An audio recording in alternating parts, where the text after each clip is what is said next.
Welcome back to Stuff About tutorial.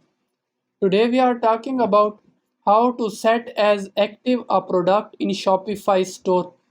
Why would you want to know how to set as active a product in Shopify store?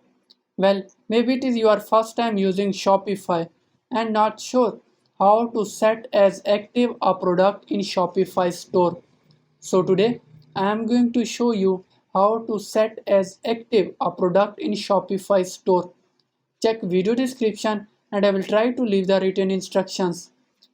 Setting as active a product in Shopify store is quite simple and easy to do. First of all, open any browser. Now write admin.shopify.com in search bar. Now here in left corner you are seeing different options. Click on products. Now here are all of your products in Shopify store. Select a product you want to set as active or live at the moment. Now here in bottom you are seeing different buttons. Click on set as active. Again click on set as active. After selecting, the product will be set as active and will be live in your store.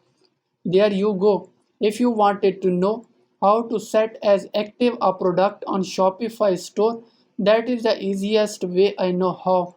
If you know another way, leave a comment below. Be sure to subscribe for more videos.